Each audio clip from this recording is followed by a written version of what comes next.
ওয়াকফের নির্দেশনা। আচ্ছা, ওয়াকফের উদ্দেশ্য। ভুল স্থানে থামার কারণে কোরআনের অর্থ পরিবর্তন হওয়ার যে সম্ভাবনা থাকে তা থেকে রক্ষা করাই ওয়াকফের উদ্দেশ্য। কেন করতে হবে? ওই দিন বলেছিলাম যে অনারবরা আহ কোথায়, যেহেতু অর্থ জানেন না, আমরা অর্থ জানি না, তো যাতে অপাত্রে না থামার কারণে অর্থ পরিবর্তন না হয়, এই জন্য ওয়াকফের চিহ্নগুলো কোরআন কারিমে দেওয়া হয়েছে, এই জায়গাগুলোকে থামবে, তাহলে অর্থ পরিবর্তন হবে না। কিন্তু করতে গিয়ে যেমন যদি আমরা নতুন, তো এখন তো এমন হতে পারে 10টা শব্দ বা 5টা শব্দ পরে এসে সেই চিহ্নটা আসবে, এমনটাই হয়। তো সেক্ষেত্রে পর্যন্ত আমার শ্বাস থাকবে না, শ্বাস যদি না থাকে তাহলে কোনো সমস্যা নেই। নতুন এখন পড়তে পারতেছে না, যাইতে পারতেছে না, ওটা অন্য বিষয়। শিক্ষাদানের জন্য, বোঝানোর জন্য, এগুলো অন্য বিষয়। এমনি এখন সব পারেন, উনি স্বাভাবিক পড়তে পারেন, তেলাওয়াত করতে পারেন, তখন গিয়ে কোথায় থামবেন? এই হলো বিষয়, এটা একটা। তো ভুল স্থানে অর্থ পরিবর্তন থেকে রক্ষা করার জন্য ওয়াকফের নির্দেশনা দেওয়া হয়েছে, উদ্দেশ্য, এটা হলো উদ্দেশ্য। এখন এই যে অনেকগুলো চিহ্ন দেওয়া আছে, আমরা কোথায় গিয়ে থামবো, কোথায় থামবো না। থামা নিষেধ, লাম আলিফ যেখানে আসে কোরআন কারিমের মধ্যে, এই শুরু বা শেষে এগুলো বিস্তারিত দেওয়া থাকে কোন অংশ যদি। আমি এখানে সংক্ষেপ করে শুধু ধরিয়ে দিয়েছি। থামা নিষেধ, লাম আলিফ। লাম আলিফ, লা, আর ভিতরে লা, আর লার বাংলা হলো না। ওয়াকফের যতগুলো চিহ্ন আছে এসবগুলোই প্রত্যেকটা কোনো একটা শব্দের সংক্ষিপ্ত রূপ, সংক্ষিপ্ত রূপ দেওয়া হয়েছে। আচ্ছা, তারা লা মানে, লা আরবি, বাংলা না। লা আরবি বাংলা অর্থ হলো না। তাহলে না মানে থামা যাবে না, অক্ষ করা যাবে না, মিলিয়ে পড়তে হবে। না থামা উত্তম, এই জায়গাগুলোতে না থামা ভালো। থামতে পারবেন কিন্তু না থামা ভালো। যেমন যা, যা হলো জায়েজ শব্দের, জায়েজ শব্দের শেষে হলো যা। মানে জায়েজ মানে কি? অক্ষ করা জায়েজ আছে, না করা ভালো। আচ্ছা, সদলাম ইয়া, এটা মানে রাসূল সাল্লাল্লাহু আলাইহি ওয়াসাল্লাম অক্ষ করেছেন, এরকম। এই জন্য কিন্তু না থামা উত্তম, সমস্যা নাই। বা অক্ফে কুফরান। আচ্ছা, তো এই চিহ্নগুলো আসলে না থামা উত্তম। থামা জরুরি কোনটা আসলে? মিম। মিম, মিম মানে আরবিতে এটা লাজেম বলে, লাজেম, লাজেম মানে থামতে হয়, জরুরি। আচ্ছা, আর এটা হলো কফা। কফা মানে এটা একটা আরবি শব্দ, কিফ।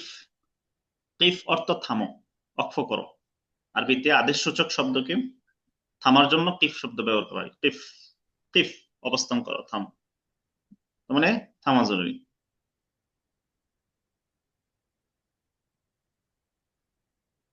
আচ্ছা, থামা উত্তম, এই যেরকম গোল চিহ্ন আসলে, এই যে পুরো একটা শেষ হলে আর কি, যেটা আমরা দেখছি।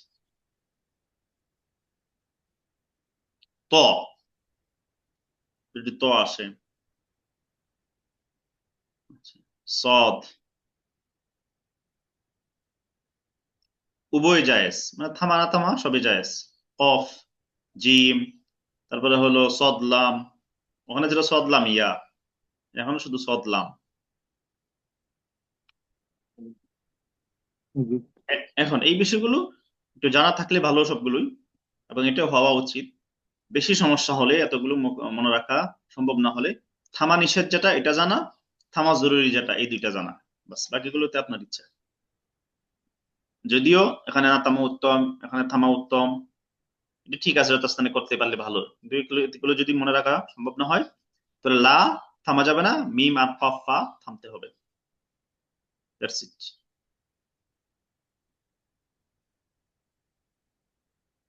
আচ্ছা, এই যে থামা, থামা উত্তম, এখানে আরো কিছু আছে, সদের পরেও আছে।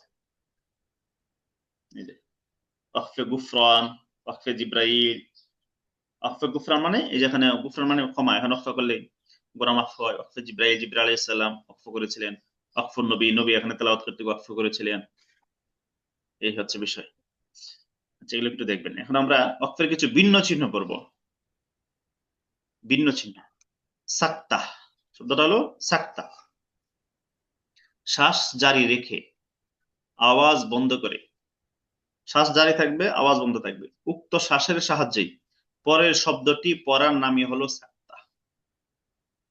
যেমন সাক্তা 4 জায়গায় আসবে, যে বলে দিছি, সূরা কাহাফ, সূরা ইয়াসিন, সূরা কিয়ামা, সূরা মুতাফফিফিন, এই 4 স্থানে সাক্তা করা ওয়াজিব। আরো 2-1 জায়গায় আসবে, কিন্তু ওগুলো তো ওয়াজিব না। এই জন্য এই কোন জায়গায় সাক্তা করা ওয়াজিব, কোন কোন সূরায় আসে, সূরা নামগুলো মনে রাখতে হবে। সূরা কাহাফ, সূরা ইয়াসিন, সূরা কিয়ামা, সূরা মুতাফফিফিন ওয়াজিব। তো পড়বে কিভাবে? এই যেরকম সাক্তা শব্দ লেখা থাকবে ছোট করে, সিন কাফ তা তা, যে শব্দের মাঝে ছোট করে লেখা থাকবে, পড়বে কিভাবে? এখানে বলা হচ্ছে শ্বাস জারি রেখে আওয়াজ বন্ধ থাকবে। ওয়াকিলা মান রক, ওয়াকিলা মান রক, এইভাবে না, আমি আওয়াজ বন্ধ করেছি এখানে, তারপর শ্বাসও ছেড়ে দিচ্ছি, এটা ভুল তরিকা। সহি তরিকা হলো কি, শ্বাস জারি থাকবে কিন্তু আওয়াজটা বন্ধ হয়ে যাবে। ওয়াকিলা মান রক,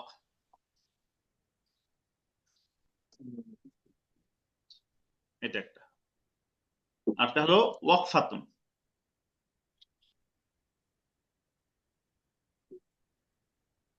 আচ্ছা, ওয়াকফাতুন, ইহা সাক্তার ন্যায় শ্বাস বন্ধ না করে সাক্তার চেয়ে কিছু বেশি সময় আওয়াজ বন্ধ রেখে পরের শব্দ পড়বে। এটা 2-1 জায়গায় আসে, খুব কম। নুনে কুতনি, কখনো কখনো 2 শব্দের মাঝখানে একটি ছোট নুন দেখা যায়, তাকে নুনে কুতনি বলে। মিলিয়ে পড়ার সময় ওই নুনকে পড়তে হবে, থামলে পড়তে হবে না। এরকম যদি আসে, যেমন আমি লিখে দেখাই, এখানে টাইপ করা যাচ্ছিল না, ছোট নুনটা দেওয়া যাচ্ছিল না, এই জন্য আমি দিতে পারিনি। যেমন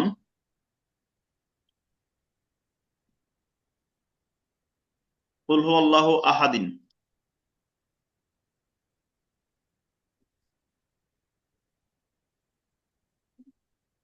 আহা, এই যে এইভাবে শেষে থাকে, তাই না?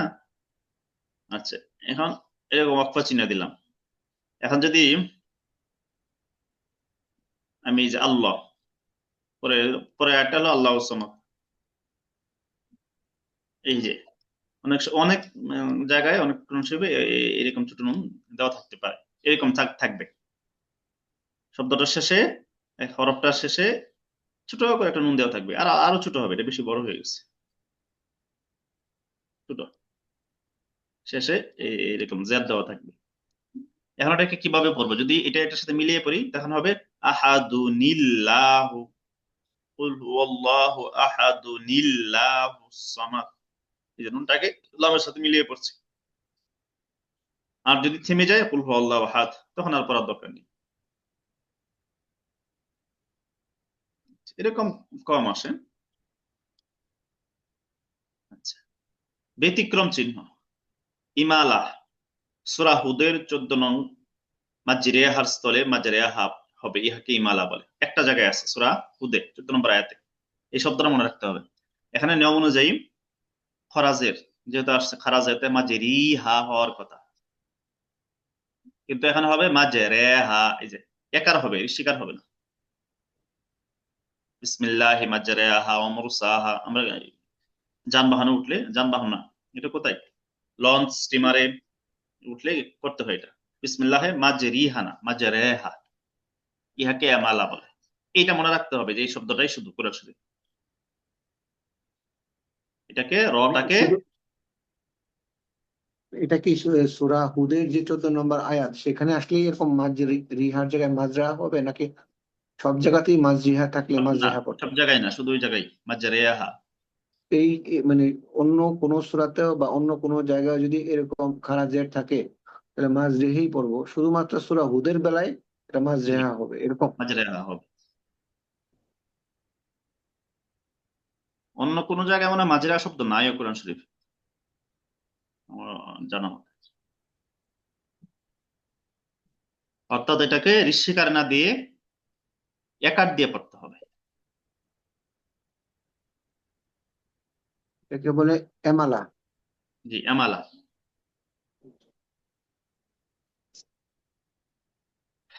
শেষ, শেষ লাইন এই কায়দা, সাজদা।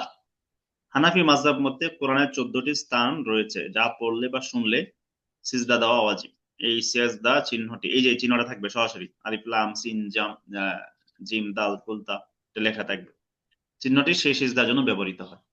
এই জায়গায় আসলে সিজদা দিতে হবে। পবিত্র অবস্থায় দাঁড়িয়ে একটা সিজদা দিয়ে 3 বার তাসবিহ বা 5 বার তাসবিহ বলে তারপরে দাঁড়িয়ে যাবে বা বসে যাবে, শেষ। অনেক মনে করে তাসবিহ বলতে হয় না, না তাসবিহ বলবে। না, আমি যদি বসে বসে পড়তেছি কিন্তু ওরকম সেজদা কথাটা লিখে আসলো, তাহলে আমি দাঁড়াইয়া সেজদা দিতে হবে? দাঁড়িয়ে নিলে বলা হয়। দাঁড়ায় একটা সেজদা, শুধু একটা? একটা সেজদা। আমরা তো নামাজে দুইটা সেজদা দিই। না, একটা। দুইটা হলো একটা। সুজদার মধ্যে। আর আর এখানে হলো হ্যাঁ, সহ সেজদার সময় দুইটা। আর এখানে আর একটা, এখানে প্রতি আয়াতের জন্য একটা। একটা। আর তাসবিহ ওইটাই, আগেরটাই, সুবহানা রাব্বিয়াল আলা। তাসবিহ এটা বা অন্য যে কোনো কিছু পড়তে পারে, তো অসুবিধা নেই। আমরা তো আর অন্য কিছু পড়ি না, আমরা কি সুবহানা রাব্বিয়াল আলা পড়বো? এটাই বলবো। তবে একই একই মজলিসের মধ্যে যদি মানে এক বই থেকে উনি একটা আয়াতই বারবার পড়ছেন, তাহলে একবার সাজদা দেওয়া ওয়াজিব হবে। যদি ভিন্ন ভিন্ন আয়াত পড়ে তাহলে ভিন্ন হবে। তো এই হলো এখন বিষয়। একটা একটা জি। একটা প্রশ্ন করি, মনে করেন আমি কোরআন কোরআন শরীফ পড়তেছি গাড়ির মধ্যে, হ্যাঁ, বা বিমানে বা প্লেনে, মানে বা যে কোনো জায়গায় যানবাহনে পড়তেছি, অথবা এমন জায়গা যেখানে সেজদা দেওয়ার মতন অবস্থা নাই আমার, পড়ে দিবেন। তাহলে কি হবে? হ্যাঁ, পরে পরে পরে পরে বলতে? যে কোনো সময় দিতে পারেন, বিমান থেকে নেমে বা যখন নামাজ পড়বেন তখন, বা আরো 2 দিন পরে। ও, যে সাথে কোনো সাথে সময় সুযোগ, দিতে হবে? হ্যাঁ সাথে সাথে সুযোগ থাকলে দিয়ে দেওয়া ভালো, কারণ ভুল জিম্মায় থেকে গেলে তো এটা ওয়াজিব থেকে গেল। আচ্ছা, আমি শুনতেছি, আমার কোরআন তেলাওয়াত শুনতেছি, সেখানে কি সেজদা দেওয়ার বিষয় আছে? হ্যাঁ, যে শুনবে এই যে বলে দিয়ে আছে, বা শুনলে। শুনলে তো আমি বুঝবো না, আমি তো না ধরেন ইয়াতে না বুঝলে তো আমি সেটা ভিন্ন কথা। যিনি তেলাওয়াত করছেন ওনার দায়িত্ব হলো যে শুনতেছেন তাদেরকে বলা, ভাই আমি সাজদার আয়াত পড়েছি, আপনি যদি শুনে থাকেন তাহলে ওয়াজিব হয়ে গেছে, আপনি এটা করেন। তারাবির সময় তো এটা বলে যে এই আয়াতের সময় সিজদা আছে বা এই আয়াতের পরে সিজদা আছে, এটা বলে, তারাবির সময় বলে। কিন্তু আমি যখন কোরআন তেলাওয়াত এমনিতে শুনি, ধরেন মোবাইলে শুনি বা ইয়েতে, তখন তো এরকম বলে না। মোবাইলে তো আর বলবে না, আহ ওখানে সম্ভব না। আপনি মনে করেন আপনি এখন একা একা পড়ছেন, আপনার পাশে আরো 2-3 জন বসে বসে শুনতেছে, হম হম। অথবা আপনি মনে করলেন যে যে আয়াতটা সেজদার, সেই আয়াতটা উনি খেয়াল করে শুনেছে, তখন বলতে হবে ভাই সেজদার এই আয়াতটাকে আপনি শুনেছেন, শুনলে আপনার উপর সেজদা ওয়াজিব হয়েছে, দিতে হবে, বলে দেওয়া ভালো। হম। তো আলহামদুলিল্লাহ আমাদের কায়দা শেষ, আমরা কালকে থেকে কোরআন শরীফে চলে যাব। আপনি এই বিষয়গুলো একটু দেখবেন, হ্যাঁ, এই ব্যতিক্রম চিহ্ন, এই বিষয়গুলো ইনশাল্লাহ।